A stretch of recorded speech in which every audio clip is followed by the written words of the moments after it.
되는 거예요. 그럼 그 궤변 자체는 말씀입니까? 말씀이 아닙니까? 말씀이 아닌 그런 부분이죠.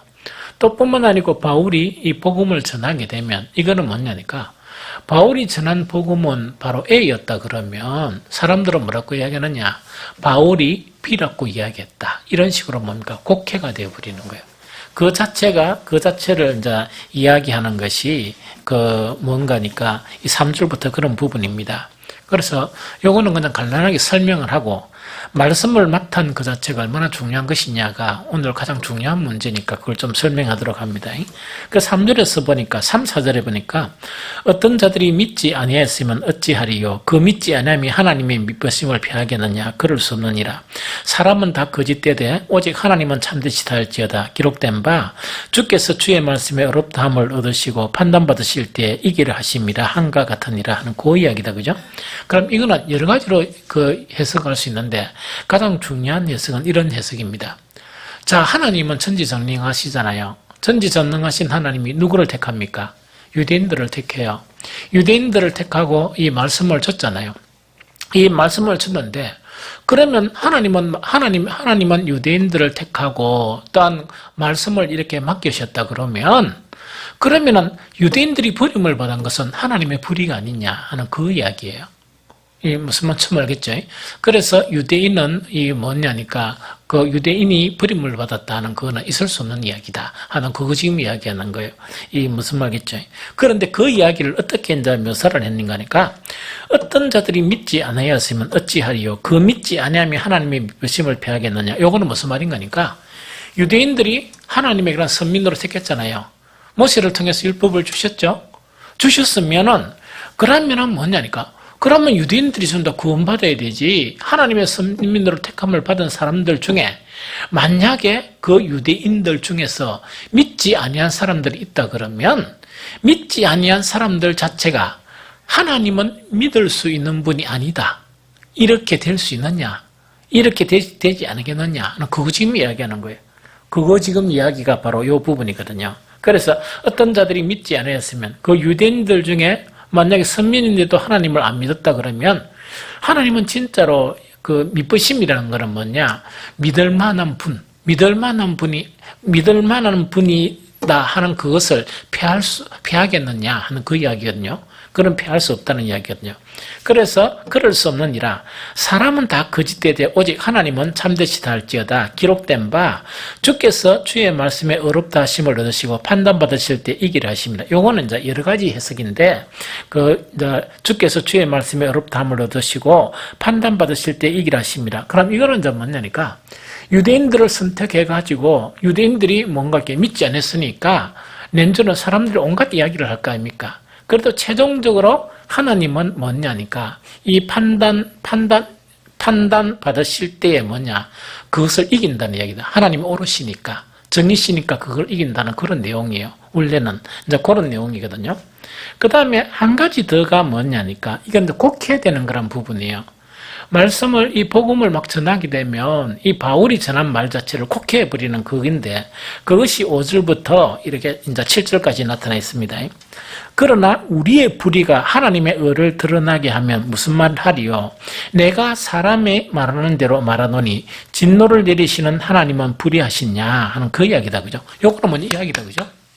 자, 이거는 뭐냐니까 사람이 만약 어떤 불의가 있다는 이야기입니다. 이 불의가 딱 있었는데 그 불의 때문에 그 불의가 하나님의 의를 나타냈다는 이야기입니다. 하나님의 의를 나타내게 되면 어떻게 되는가니까 하나님의 의를 드러났기 때문에 만약 그 사람에게 하나님께서 진노하시면 하나님이 불의하신 게 아니냐 이 말도 안 되는 이런 이야기 이 무슨 말인지 좀 알겠습니까?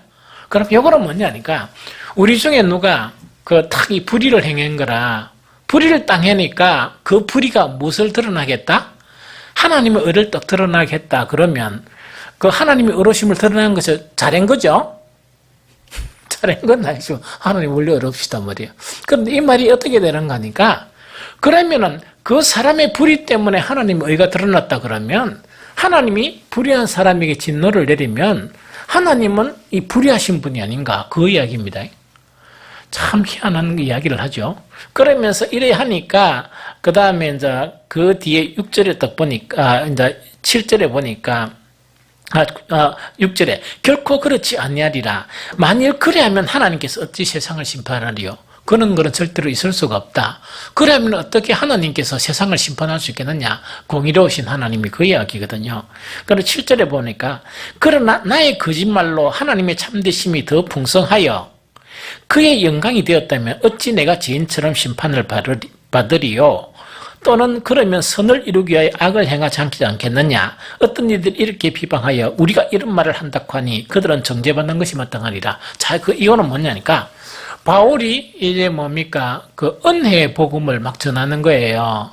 전하니까 그 복음을 대충 듣고 난 다음에 이제 이렇게 곡해를 해버리는 거라. 곡해를 해버리면서 이상하게 이 말을 변질시켜버리는 거예요. 그게 이제 바로 뭐냐니까 아까 이야기죠. 우리의 불의가 하나님의 의를 드러나게 하면 그 사람에게 진노를 하나님이 내리신다 그러면 하나님이 불의한 것이 아니냐. 그러면서 그 뒤에 이제 어떤 말인 거예요? 7절에 보니까 나의 거짓말로 하나님의 참되심이 더 풍성하여 그의 영광이 되었다면 어찌 내가 죄인처럼 심판을 받으리요? 자, 요것도 똑같은 이야기입니다. 자, 봅니다. 자, 사람이 거짓말을 하잖아요. 거짓말을 딱 하니까 그 하나님은 참 하나님이죠. 하나님의 참되심이 더 풍성해졌다는 이야기라. 왜? 인간의 거짓말 때문에. 그럼 풍성해지면 하나님은 그 하나님의 거룩하심, 참되심이 더 풍성해지다 보니까 하나님은 더 영광스럽게 됐죠.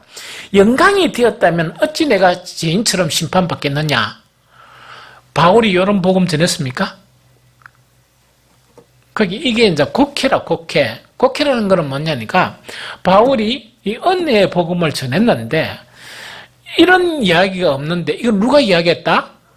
바울이 그렇게 했다 하더라. 이런 거 이야기했죠. 그럼 이거는 그 쉽게 이래야 하면 됩니다. 제가 막 설교를 했죠. 설교를 막 하는데 어떤 하니까 설교를 듣고 난 다음에 이제 막 이렇게 이제 만약에 소그룹을 했다. 안 그러면 딴 사람한테 무슨 이야기를 하면 우리 목사님이 해가지고 이야기를 했는데 내가 이야기 안 한 거를 이야기하는 거야. 그래서 뭐냐, 우리 목사님이 그랬단 말이야. 이런 거 있죠. 그거하고 똑같아요. 그러기에 이 말을 갖다 좀 정확하게 듣고 이 말씀을 좀 정확하게 이래 들어야 되는데 이걸 이상하게 곡해를 해버리는 거야.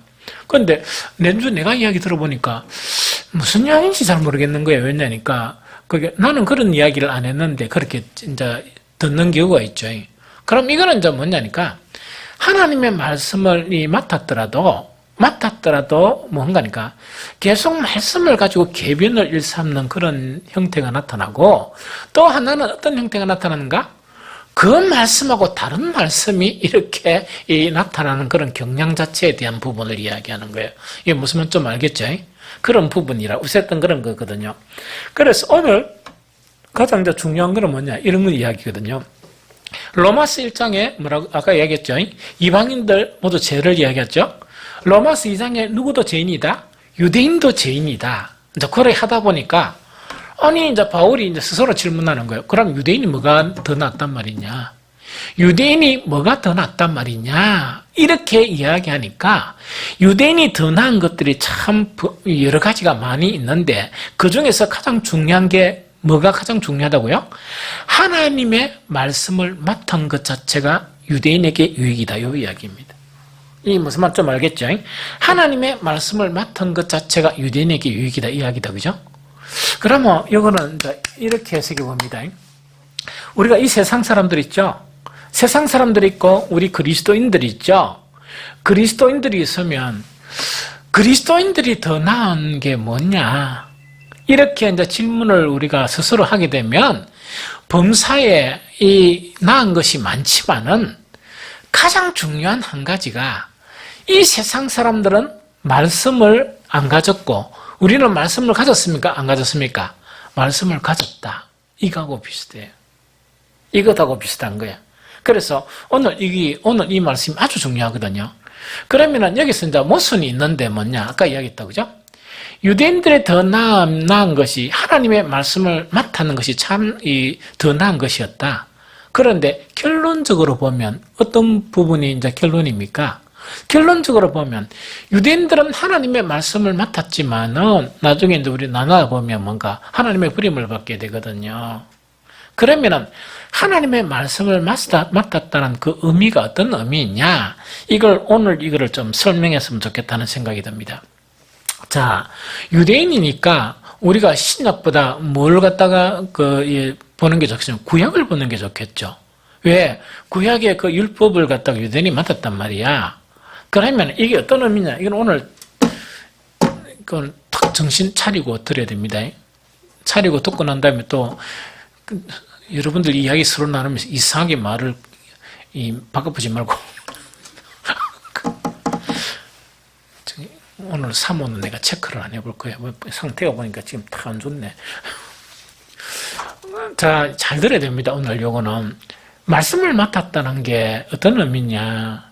또 우리도 지금 신약 시대에 하나님의 말씀을 가졌다는 것이 어떤 의미냐. 이걸 잘 이제 이해를 해야 되거든요.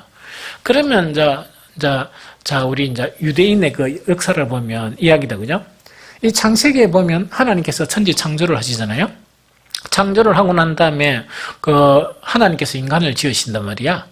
이 특별한 존재로 인간을 지으시다가 인간이 타락합니까? 타락 안 합니까? 인간이 타락해버리잖아요.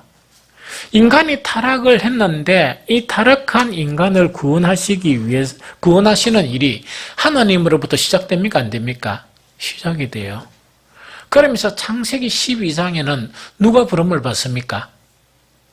아브라함이 부름을 받아요. 그러니까 선민, 유대민족의 조상인 그런 선민. 그러면 지금은 우리의 영적인 조상의 아브라함이 이제 선택을 받습니다. 그러면서 그 이후에 우유곡절 끝에 어떻게 합니까? 이 이스라엘 자체가 누구의 종노릇 합니까? 애굽의 종노릇 한다, 그죠? 애굽의 종노릇이라는 것은 영적으로 누구의 종노릇입니까? 세상의 종노릇이에요. 그러면 이거는 뭐냐니까, 그 세상의 종로로 타고 있는 우리를 누가 구원하십니까? 하나님께서 구출해내요. 그게 이제 출애굽기예요. 이게 무슨 말겠죠? 거기 이제 출애굽을 한단 말이야. 출애굽을 하고 난 이후에 늘 이야기했죠. 바로 직선으로 가면은 얼마 안 걸립니다. 이 약속의 땅으로. 그런데 어디로 내려갑니까? 남쪽으로 내려간다, 그죠? 남쪽으로 내려가면서 어디까지 내려갑니까? 시내산까지 내려가요. 이 시내산까지 내려가면서 그때 하나님께서 얼마 동안 거기서 훈련을 시킵니까? 약 몇 년 동안? 뭐라고나? 약 1년 동안 훈련을 시키면서 거기서 무엇을 짓게 됩니까? 성막을 짓게 돼요. 이 성막을 짓습니다. 이 성막을 딱 짓고 난 다음에 성막을 이제 준공하고 난 다음에 이 모세를 통해서 하나님께서 말씀을 하세요. 모세를 통해서 하나님께서 말씀하시는데 모세를 통해서 하나님께서 말씀하시는데 성경 중에 하나님의 말씀이 가장 많이 이렇게 표출되어 있는 곳이 어디입니까? 딴 선지서 보면 선지자 이야기도 있고 여러 가지 역사 배경도 있고 다 그렇죠. 그러나 거의 하나님의 말씀이 모세가 여호와께서 이렇게 말씀하셨다 해가 쭉 이렇게 읽어대는 그 성경, 가장 많은 성경이 어디죠? 예? 레위기라. 레위기예요. 그래서 레위기는 우리가 가장 어렵게 생각하는 그 부분이지만 레위기에 보면 모세가 여호와께서 이렇게 말씀하셨다 하면서 그 말씀을 전달하는 그 말씀이 바로 레위기서예요. 이 무슨 말인지 알겠죠? 이 레위기서가 이제 그런 말씀이야. 그러면 레위기서의 성격은 어떤 성격이냐? 이걸 분명히 모르면 하나님의 말씀을 맡았다는 이거 의미를 잘 몰라요. 이 무슨 말이겠죠? 레위기서는 크게 보면 뭡니까? 레위기서가 1장부터 몇 장까지 있습니까? 27장까지 있죠? 27장까지가 있는데 딱 두 가지로 나눌 수가 있어요. 이 두 가지로 나눌 수가 있다, 그죠? 첫 번째는 1장부터 몇 장까지? 17장까지예요. 그 다음에 두 번째가 어떤 내용입니까? 18장부터 몇 장이라고? 27장까지예요. 그럼 이 두 가지가 이제 구분이 됩니다. 어떻게 이제 구분이 되는가 하니까 이겁니다. 자, 애굽에서 종로로 타는 종로로 했던 이 사람들을 하나님이 이제 구출을 하시죠. 구원을 하시죠. 구원을 해서 어떤 사람으로 만드십니까? 구약에는 어떤 사람으로? 하나님의 무엇으로? 백성으로 삼는 거야. 하나님의 백성으로. 이 하나님의 백성으로 삼고 신약에서는 무엇으로 삼습니까? 하나님의 아들로 삼아요. 그래서 구약하고 신약은 이거는 뭡니까? 이 차원이 뭡니까? 너무 다른 그런 차원이죠. 이 무슨 말인지 알겠죠? 그러면 애굽의 종로로 타는 그 사람들을 하나님이 친히 구출해 내십니다. 하나님이 이제 구출해 내셔가지고 정말 시내산에 탁 이르르면서 이렇게 경건의 훈련, 쉽게 하면 경건의 훈련을 시키면서 무엇을 만들게 하는 거래? 성막을 만들게 해요.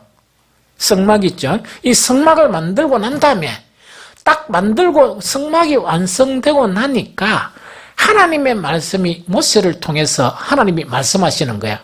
그 말씀을 맡았다는 얘기. 이거 무슨 말인지 알겠죠? 그 말씀을 맡았는데 이 말씀을 딱 보면 크게 두 가지란 이야기입니다. 하나는 어떤 거냐니까 수직적인 하나님의 관계에서 우리 인간이 하나님을 찾을 수 없고 하나님을 만날 수 없는데 하나님을 만나게 되죠. 하나님을 만나게 되니까 너처럼 더러운 인간이 죄인인 그런 인간 자체가 하나님을 만나려 그러면 이렇게 해야 된다 하는 그 자체가 뭐냐니까 하나님과 이렇게 수직적인 관계인데 그게 1장부터 17장까지예요. 그러면 이것의 가장 주된 행위가 뭡니까? 주된 내용이 뭡니까? 제사를 어떻게 지내야 된다. 제사 지낸 것 중에서 뭡니까? 가장 중요한 게 뭡니까? 짐승을 죽여서 피를 뿌리고 불태워버린다. 그죠? 그럼 이거는 뭐를 이야기합니까? 너희는 죄인이고 하나님은 뭐 하신 하나님이라? 거룩하신 하나님 아닙니까? 죄인인 인간 자체가 거룩하신 하나님에게로 나아올 수 있는 길은 어떤 길이냐? 죽어야 된다니, 죽어야. 왜냐하니까 그 죄 때문에 죽임을 당해야 되죠? 그런데 하나님의 선민들이 죽으면 아무 관계가 없잖아. 하나님께 나올 수가 없잖아. 그래서 너가 죽어야 되는데, 너 대신에 누구를 죽인다고? 짐승을 죽이고, 그 짐승을 죽인 그것 때문에 정말 정결하게 되어서 더러운 인간 자체가 거룩한 하나님께 예배할 수 있는 그 길을 여신 것이 제사법이에요. 이게 무슨 말이겠죠? 제사법뿐만 아니고 성막 자체는 제사를 지낸다 그러면 오늘 같으면 교회 알겠습니까? 이 성막 자체는 뭐냐? 거룩하신 하나님께 제사를 드리는 거니까 너그 멋대로 지으면 안 된다. 왜냐니까 너희는 더럽고 불결한 인간들이니까 하나님께 나와서 참 예배를 하려고 그러면 모든 성막이나 기구나 또 모든 제사를 집전하는 제사장들도 정결의식을 거쳐야 되고 옷도 뭐냐니까 정말 거룩한 옷을 입어야 된다 하는 그 자체가 전부 다 열거되어 있는 게 뭐냐? 그것이 이 레위기 1장에서 17장까지예요. 요거 알겠죠? 여기까지 알겠죠? 그것이 뭐냐? 유대인들이 뭐한 말씀이라? 하나님으로부터 받은 거란 맡은 말씀이에요. 그러면은 이 말씀이 왜 주어졌습니까? 하나님의 백성이기 때문에 주어진 거죠. 하나님의 백성으로 부름을 받았기 때문에 주어진 거야. 이 무슨 말 알겠죠? 세상 사람들한테는 이 말씀이 필요 있습니까? 없습니까? 필요 없어요. 왜냐니까 세상 속에 살다가 하나님의 진노 안에 있으니까 필요 없다는 이야기라. 그런데 하나님의 진노에서 해방되어서 하나님의 백성이 되려고 하려고 하니까 하나님과 관계를 형성하는데 거룩하신 하나님이니까 너것도 거룩하게 되어야 된다. 그래서 거룩하게 되려고 하니까 가장 중요한 것이 제사를 드려야 된다. 제사라는 것은 뭐냐? 너가 죽을 자리에 죽어야 되는데 너 대신 누구를 죽여서? 짐승을 죽여서 그 피로 제사를 드려야 된다는 그 이야기입니다. 이게 무슨 말인지 좀 알겠죠? 그리고 그거 하는 순서 자체도 하나님께서 그 모든 의식 자체도 하나님은 거룩한 분이니까 너가 그냥 짐승을 잡아보면 안 된다. 하면서 거룩하신 하나님께 제사하는 그 예법이나 또 그것뿐만 아니고 제사장이 행하는 그런 모든 일들, 심지어 성막은 어떻게 만들어야 되고 하는 거 있죠. 그 전부 다가 규정된 것이 뭐랍니까? 그게 1장에서 27장입니다. 그걸 맡았다는 이야기예요. 유대인들이. 이거 이해됩니까? 이거 이해되죠? 그럼 이걸 반드시 알아야 돼. 그런데 18장에서 27장 있죠? 이 내용은 어떤 내용이냐? 하나님과의 관계가 아니고 살아야 되잖아요, 이 세상에. 이 세상 살죠? 살면은 뭐냐니까. 너는 하나님의 선민이라는 이야기야. 맞죠? 이 세상 사람들은 이거는 뭡니까? 하나님의 진노 아래에 있는 사람들이야. 그러면 하나님의 선민들은 어떻게 살아야 되느냐? 삶의 원리를 가르친 것이 18장에서 27장이에요. 이거 알겠습니까? 이거 이해됐죠? 다시 이야기하면 뭐냐니까. 유대인들의 유익이 하나님의 말씀을 맡았습니다. 이야기죠? 하나님의 말씀을 왜 맡았나 하니까 그들이 선택을 받았기 때문에. 무엇으로 선택을 받았다? 하나님의 선민으로 선택을 받아서 하나님의 백성이 되기 때문에 이제는 그 말씀을 주신 거야. 이 무슨 말 알겠죠?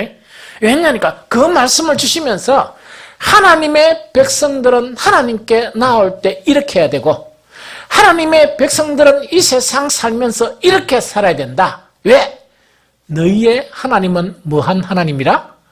거룩하신 하나님이기 때문이다 하는 그 이야기입니다. 그래서 레위기의 주제 자체는 거룩이에요. 레위기의 주제를 한마디로 말로 하면 뭐라고요? 거룩. 하나님은 거룩하시니까 너희가 하나님의 백성이 되려 그러면 거룩한 하나님께 나오는 것은 이렇게 나와야 되고 또 너희는 하나님의 백성이니까 이렇게 살아야 된다 하는 그 자체가 하나님으로부터 하나님의 말씀을 맡은 그 의미예요. 이해가 됩니까? 그럼 이걸 갖다 신약에 봅니다. 신약에 딱 보면 의외되는 거니까 신약에 이제 보면 어떤 내용입니까? 신약에서는 그러면 우리가 말씀을 맡았다는 이야기 있죠? 이 말씀하고 구약의 유대인들이 하나님의 말씀을 맡았다는 것의 차이점이 뭡니까? 뭐가 차이점이겠습니까? 예? 제사의 차이점, 그것도 맞기는 맞는데 이 차이점이 바로 뭔가 이거 이야기입니다. 구약의 말씀은 어떤 말씀입니까? 여러 모양과 여러 부분의 말씀이었다 그러면 신약의 말씀은 어떤 말씀입니까? 아들로 말씀하신 완전한 말씀이에요. 첫 번째 열에 접근할 수가 있고 두 번째는 바로 뭐냐? 왜 우리에게 완전한 말씀이 필요했냐니까 그 모세를 통해서 하나님께서 율법을 주셨죠. 이걸 인간들이 충분하게 그대로 받아들였으면 되는데 아까 요거는 뭡니까? 말씀을 변질시키고 말씀을 어떻게 합니까? 왜곡시켜버린 그 말씀이 그 당시에 흥행하던 말씀이라. 그 당시에 율법의 해석이 그런 말씀이에요. 그래서 하나님은 뭐냐니까 이제 인간들에 의해서 하나님께서 모세에게 주신 말씀은 완전한 말씀이었지만 모세를 통해서 사람에게 주다 보니까 사람들이 왜곡시키고 자기 편의대로 해석하고 해가 이상한 말씀을 만들어버리는 거야. 알겠죠? 그러다 보니까 신약의 말씀은 어떤 말씀이냐? 태초에 말씀이 계셨는데 그 말씀이 어디에 계셨다? 하나님과 함께 계셨는데 인간을 안 거치고 이 말씀 자체가 온전하게 육을 입은 거야. 온전하게 육을 입어서 다 왔으니까 이거는 뭡니까? 육신이 된 말씀이에요. 육신이 된 말씀이니까 온전한 그 말씀, 천사를 통해서 들었던 그 말씀, 선지자를 통해 들을 말씀은 눈으로 봤습니까? 만져봤습니까? 못 봤습니까? 못 봤죠? 그런데 하나님께서 절대로 변질되지 않는 그 완전한 말씀을, 그 말씀을 육을 입어 이 땅에 보내시면서 실제로 그 말씀이 어떻게 살아가는가? 그 말씀이 어떤 말을 하고 살아가는가? 그 말씀의 그런 삶이 어떤가? 그것을 우리 인간들에게 보여줬고 만져도 보게 한 그 말씀이 신약의 말씀. 요거 이해됩니까? 우리는 그 말씀을 맡았는 거야. 이해되죠? 요 말씀을 맡았는데, 그러면은 구약에는 단지 하나님과의 관계성이 어떤 관계였습니까? 그 언약 관계에서 하나님의 백성으로 삼으셨단 말이에요. 맞죠? 신약에서 이 말씀 자체는 뭐냐? 완전한 말씀. 그 육화된 그런 말씀. 우리의 눈으로 봤고, 또 우리가 그 삶을 볼 수 있었던 그 말씀, 본 그 말씀으로 오셨는데, 그 말씀은 하나님과 우리 그리스도인과의 관계가 어떤 관계라고? 하나님의 백성의 관계에서 아까도 얘기했죠. 하나님의 무엇의 관계로? 자녀의 관계로 바뀌었다는 거예요. 이해됩니까? 이해됩니까? 그래서 신약의 말씀에도 딱 두 가지를 이야기해요. 한 가지는 뭐냐니까 하나님의 자녀로서 아버지와 어떤 관계를 유지해야 되느냐. 그게 신약의 말씀의 핵심이에요. 두 번째는 뭐냐니까 이 세상 살아가면서 사람들과 관계성 속에서 하나님의 아들은 이렇게 살아가야 한다. 그것 자체가 있는 것이 신약의 말씀이에요. 이거 무슨 말인지 좀 알겠죠? 요거 이해됩니까? 이해 안 됩니까? 뭐 어쨌든 간에 이해됐죠? 그런데 문제가 뭐냐? 구약에 이제 이걸 언약이라고 이야기돼요. 언약, 하나님과의 언약. 그럼 레위기는 뭔가 이렇게 레위기를 이야기했죠? 레위기 자체가 아주 중요한 그 부분이란 말이야. 하나님과의 관계를 하나님께 나올 때 어떻게 하느냐? 너희가 이 세상에 살아갈 때 하나님의 백성들을 이렇게 살아가야 된다. 딱 그것이 모세를 통해서 그 이스라엘 민족에게 주어진 말씀. 즉 이스라엘 민족 그 말씀을 맡았다는 거예요. 이해가 됩니까? 이해됐죠? 그런데 문제는 뭐냐니까 그들이 말씀을 맡았지만은 그들은 이 말씀을 어떻게 했습니까? 그게 어디 있는 에레미야 26장 5절이다. 그죠? 에레미야 26장 5절 볼까요? 에레미야 26장 5절. 그냥 내가 읽어볼게요. 찾지 말고. 시간도 없으니까.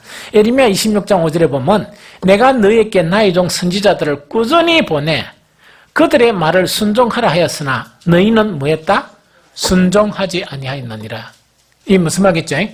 자, 다시 이야기하면 내가 너희에게 나의 종 선지자들을 꾸준히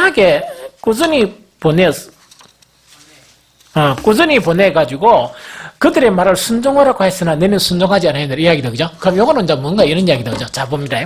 모세한테 레위기에 완전한 말씀을 주셨죠? 완전한 말씀을 주셨는데 이 사람들이 그 말씀을 지키면서 막 살아가잖아요. 지키면서 막 살아가면서 아까도 이야기했지만 말씀을 자꾸 왜곡시키는 거야. 말씀을 왜곡시키고 변질시키고 이러는 거야.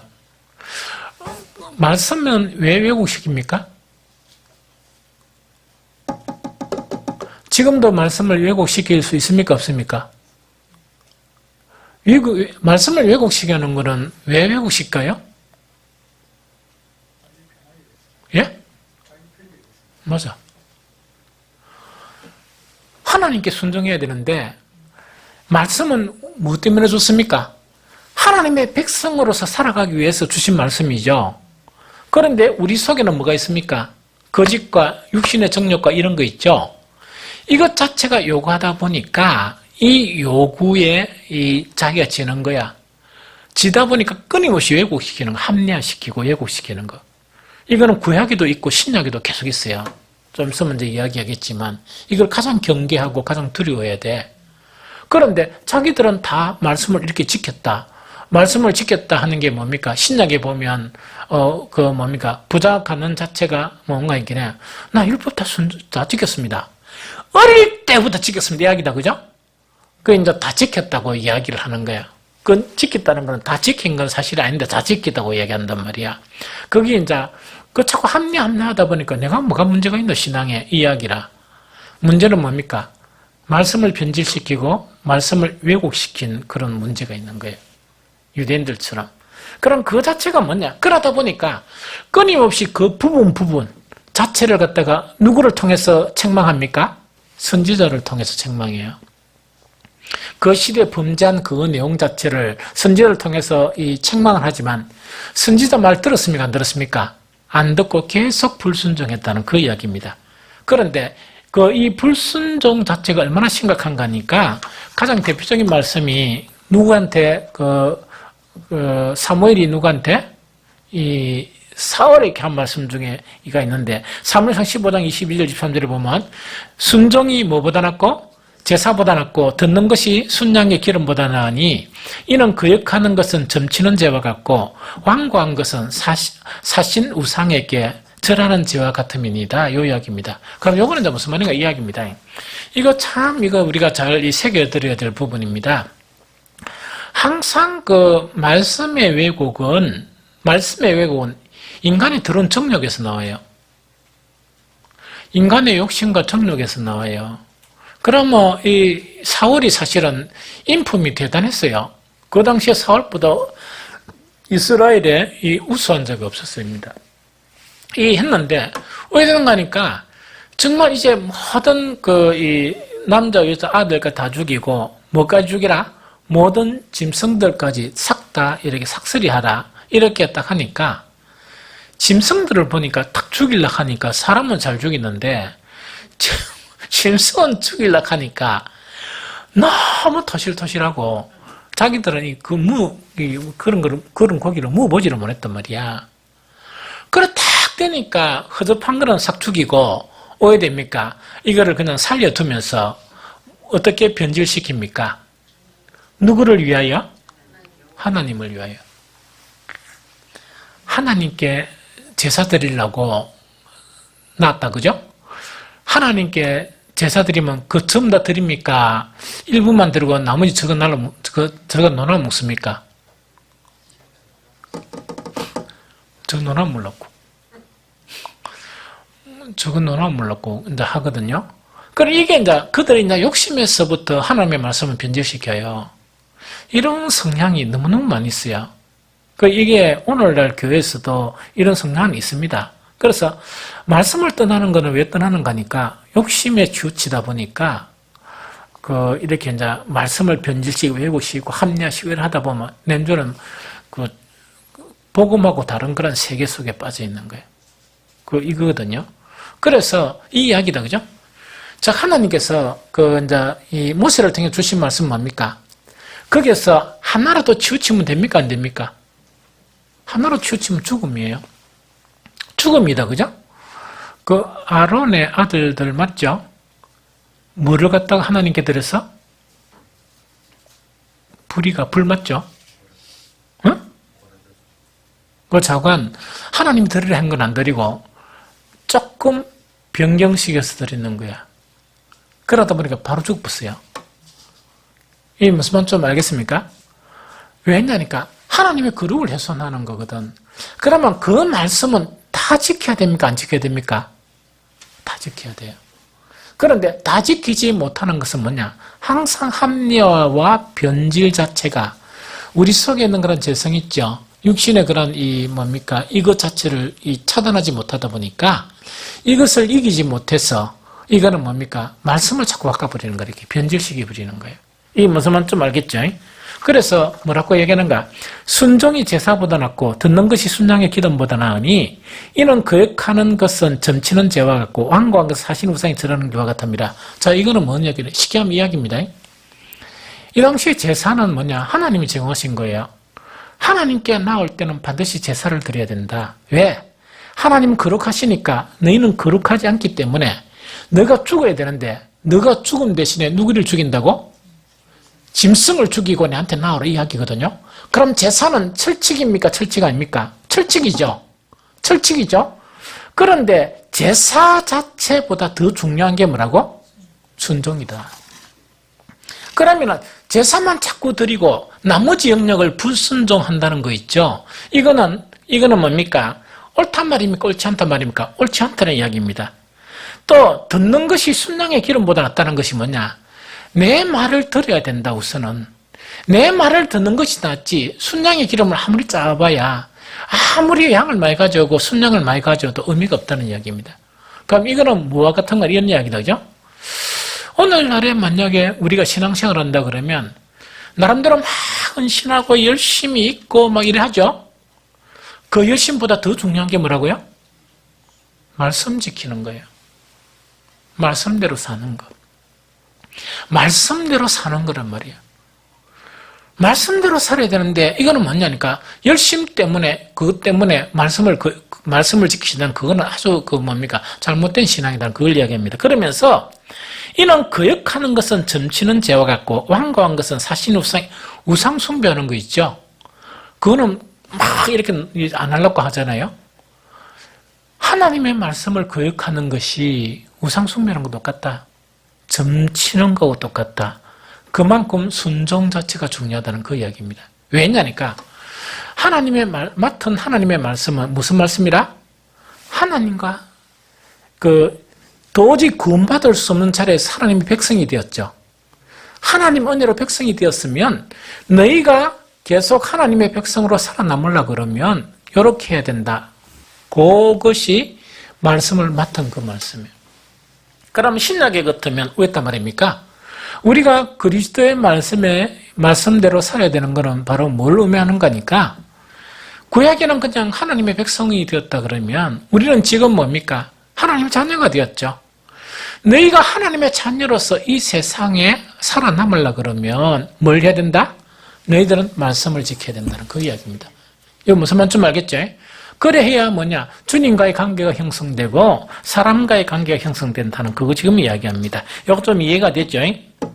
이해가 되죠? 그러면은 그 유대인들 자체가 구체적으로 어떻게 불순종했느냐 이게 이제 매우 중요하죠. 그 매우 중요한 요것만 이제 하고 난 다음에 이제 오늘 말씀 마쳤으면 좋겠습니다. 제일 첫 번째 유대인들은 그 율법을 받았죠. 율법을 받았는데 어떻게 불순종으로 그 결과를 가져오는가 하니까 어느 정도 순종하고 살았다. 그것이 유대인들의 순종이에요. 다시 이야기할게요. 이걸 나는 그냥 반만 순종했다 이렇게 이야기하고 싶지만 이게 뭔가 있긴 해. 어느 정도만 순종하고 살았다 한 그 이야기입니다. 그럼 이들이 순종한 것은 무엇은 철저히 지켰습니까? 제사는 철저히 지켰습니다. 제사는 철저히 지켰지만 그 제사의 정신을 잃어버렸어요. 그 정신을 잃어버렸다는 게 뭡니까? 성전에 마당만 밟고 그 다음에 또 뭐하러? 하나님께 얼굴만 비치러 제물만 가지고 와가지고 왔다는 그 이야기거든. 하나님을 찾지 않고 하는 그런 이야기들이 있다, 그죠? 그래서 이제 반만 순종했다는 이야기거든요. 그래서 이제 이 사람들 자체는 뭐냐니까 이제 제사에는 그래도 충실했지만 그 다음에 또 한 가지가 뭐냐? 레위기는 두 가지라 그랬죠.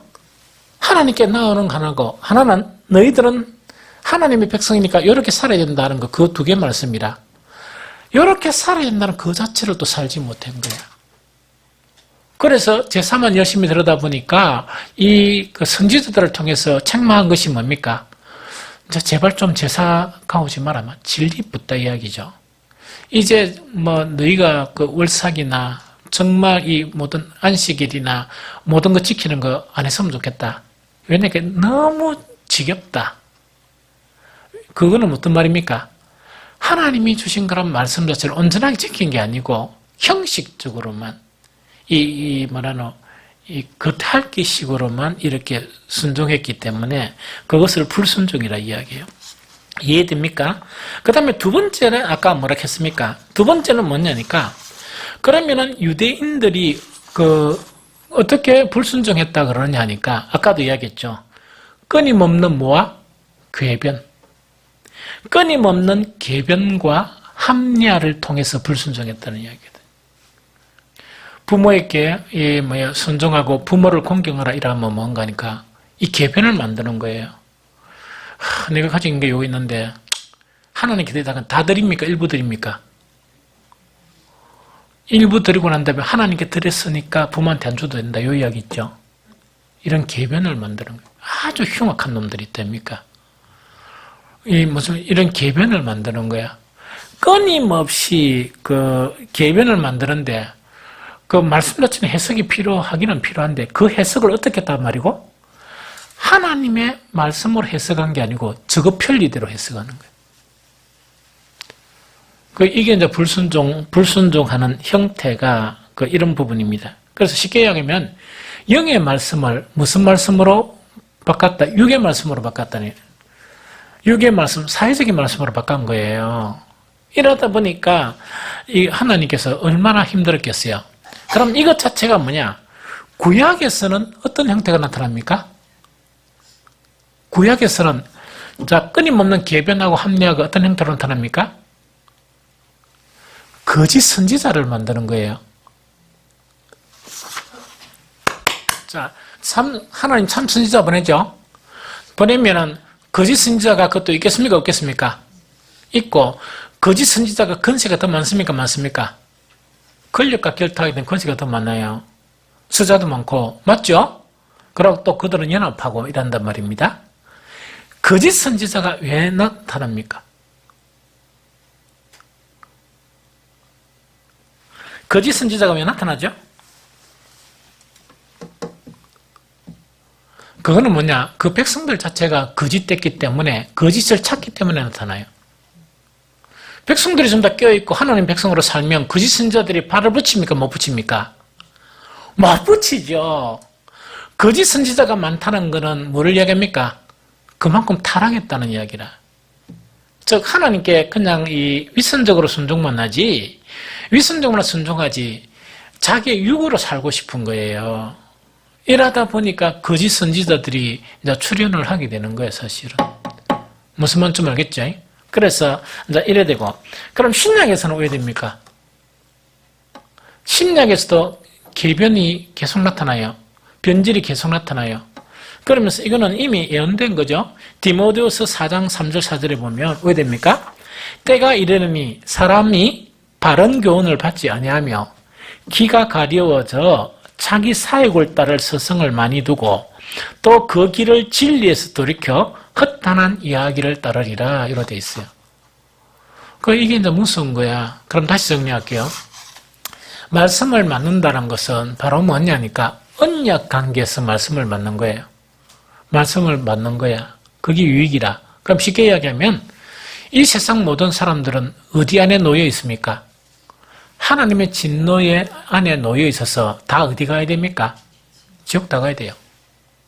지옥 다 가야 되는데 인간을 사랑하시는 그 하나님께서 구원하기를 시작하시는 거예요. 그럼 구원하려고 하니까 어떻게 되겠습니까? 하나님과의 관계성이 올바라야 되고 마귀에게서 떠나서 하나님과의 관계성이 정립돼야 되죠. 또 하나님의 그런 그 백성이나 혹은 하나님의 자녀로서 이 세상을 살아가야 되죠. 그 두 가지 원리를 주신 것이 하나님의 말씀이고 복음이에요. 이해됩니까? 그럼 이거는 무엇의 말씀이라? 내가 살기 위한 생명의 말씀이고 내가 구원받을 수 있는, 즉 하나님의 아들로서 내가 일생 동안 살아갈 수 있는 언약의 말씀이에요. 이걸 감히 변질시키면 됩니까? 안 됩니까? 안 되죠. 그래서 변질시키면 안 된다는 얘기를. 그래서 계속적으로 뭘 해야 됩니까? 가장 복 있는 사람이 어떤 사람이라 시편에 보면 어떤 사람이라고요? 복 있는 사람은 악인의 길을 따르지 아니하며 죄인들의 길에 서지 아니하며 오만한 자들의 자리에 앉지 아니하고 오직 여호와 율법을 즐거워하며 그 율법을 주야로 뭐하다? 묵상하는도다. 자, 한 가지 질문하고 또 해답을 했으면 좋겠습니다. 묵상 자체가 해답일까요?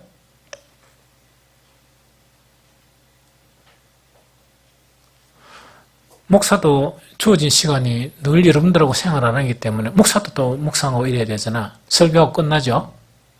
그럼 여러분들이 참 말씀을 따라 살 수 있겠습니까? 못 살겠습니까?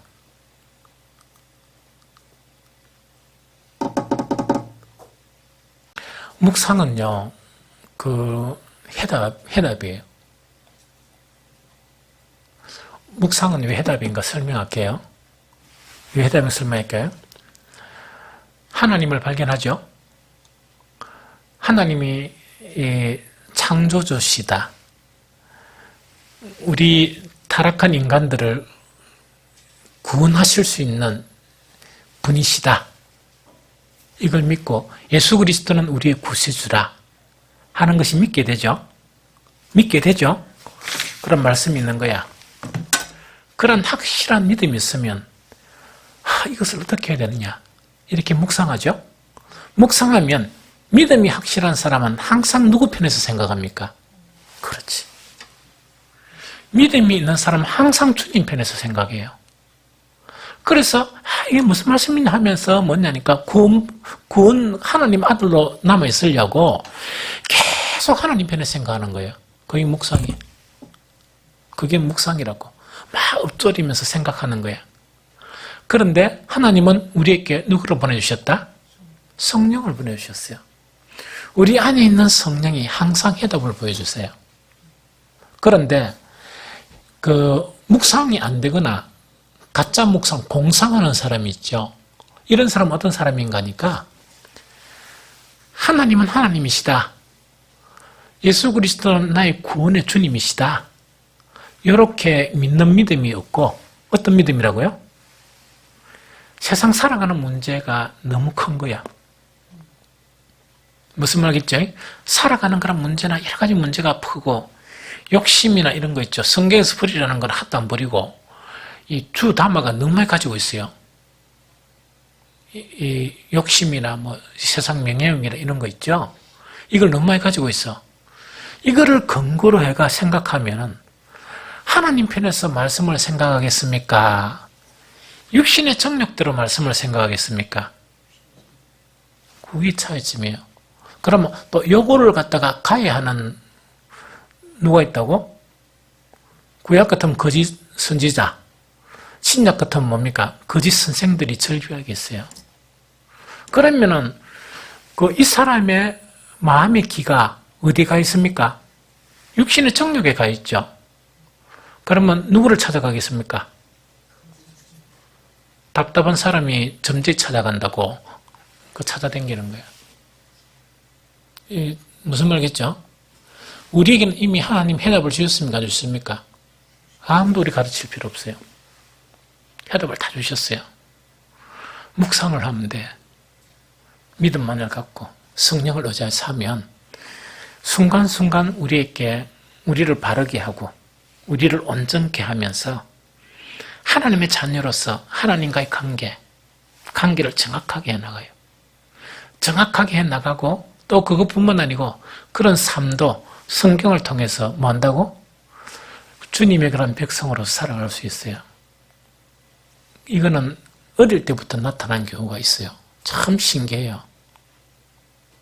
그렇게 성경에 보면 어린아이도 배울 필요가 없고 하는 그 이야기가 뭐냐니까 중심만 탁 바로 쓰면 우리는 바로 살 수 있어요.